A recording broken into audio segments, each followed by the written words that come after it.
বিরোধী দলনেতা হিসেবে আমি নিশ্চিত করে প্রশাসনকে এই বিষয়ে অনুরোধ করব এ তদন্ত করার জন্য। এই ধরনের ঘটনা তো স্বাভাবিক। পুরো পশ্চিমবঙ্গব্যাপী ওরা লুটের সাম্রাজ্য চালাচ্ছে। 100% কাজের মধ্যে 30% কাটমানি হিসেবে নিজেদের মধ্যে ভাগাভাগি করে নেয়, বাকি 70% তা নিদর্শন।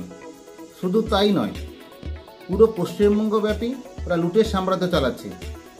আপনারা দেখতে পাচ্ছেন ধীরে ধীরে নিচের লেভেল পর্যন্ত ছড়িয়ে পড়েছে। এর মুখোশ খুলছে, জনগণ দেখছে।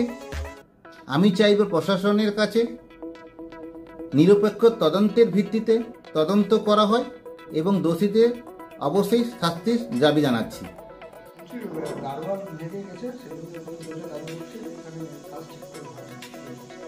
বিরোধীরা বিরোধিতা করতে পারে, তার দাবি করতে পারে, কিন্তু প্রাকৃতিক বিপর্যয় যখন হয়, ন্যাচারাল ক্লাইমেট যখন হয়, তখন নিউ কনস্ট্রাকশন পুরনো কনস্ট্রাকশনের মধ্যে তফাৎ দেখে না, সেখানে বিপর্যয়।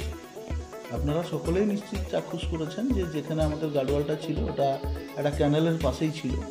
তো ক্যানেলে মাটির ধস নেমেছে সেটাও লক্ষ্য করতে পারবেন, আর এবং জলের ভীষণ প্রেসার হয়েছে। তো স্বাভাবিক কারণে যে পোর্শনে মাটির ধস হয়েছে ওখানে গার্ডওয়ালটা একটু অংশ মাটির ধসের সাথেই ভেঙে গেছে। তো নিশ্চিতভাবে এই কাজ এজেন্সিরা করেছেন, যেমন ইঞ্জিনিয়াররা তদারকি করেছেন। তো যেখানে যেখানে ক্ষতি হয়েছে এজেন্সিকে দিয়ে সেই কাজটা পুনরায় যাতে নির্মাণ করা যায় সেই ব্যবস্থা নিশ্চিতভাবে করা হচ্ছে। আর বিরোধীদের প্রশ্ন করলে অবান্তর তাদের চিন্তাভাবনা, তার কারণ বিরোধীদের প্রশ্ন করার এই মুহূর্তে জায়গা নেই। বিশেষ করে বিজেপি এত টাকা, লক্ষ লক্ষ কোটি কোটি টাকার সংসদ ভবন করছেন, তার মধ্যেও জল নেমেছে। তো নিশ্চিতভাবে আমরা কেউ বিশ্বকর্মা নই। যারা কাজ করেছেন তাদের যদি কাজের গাফিলতি থাকে, প্রশাসনিকভাবে ব্যবস্থা হবে। কিন্তু আমরা মনে করি ন্যাচারাল ক্লাইমেটের ওপরে কারোর কোনো হাত থাকে না, সেটা বিপর্যয়। সত্য চক্রবর্তী, সহসভাপতি, এগরা 1 পঞ্চায়েত সমিতি। এগরা 1 নম্বর ব্লকের বিডিও অফিসের গাড়ওয়াল নিয়ে যে দুর্নীতি হয়েছে সে ব্যাপারে আমাদের ওখানকার বিরোধী দলনেতা ভাই তাপস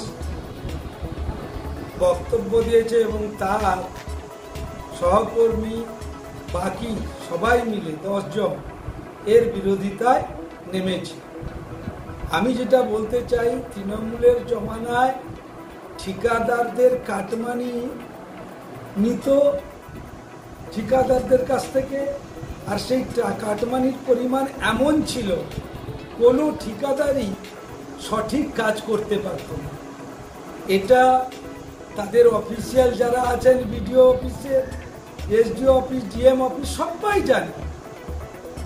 এই কাটমানি নেওয়ার কারণে নিম্নমানের কাজ হয়েছে আর বিডিও অফিসের গাড়ওয়াল ভেঙে পড়েছে। তো স্বভাবতই গোটা পশ্চিমবঙ্গে অশান্তির বাতাবরণ তৈরি করে তৃণমূল মানুষের মেরুদণ্ড ভেঙে দিয়ে সমস্ত জায়গায় দুর্নীতি রন্ধ্রে রন্ধ্রে ঢুকিয়ে দিয়েছে। মানুষকে ভাবতে হবে এই চিটিংবাজ শাসক দল এবং তার সরকারকে কতদিন রাখবে। যতদিন রাখবে এ কষ্ট তাদেরকেই সহ্য করতে হবে। আমি মনে করি দীর্ঘদিন এগরা 1 নম্বর ব্লক তৃণমূল শাসন করছে, আর সেই দীর্ঘ শাসনের ফলে তারা কাটমানি খেয়ে খেয়ে ওই ব্লকটিকে একবারে ঝাঁঝরা করে দিয়েছে। আমাদের তার বিরুদ্ধে প্রতিবাদে নামতে হবে। আমি মনে করি ভারতীয় জনতা পার্টি এই সমস্ত কিছুর প্রতিবাদে তীব্রভাবে আন্দোলন গড়ে তুলবে।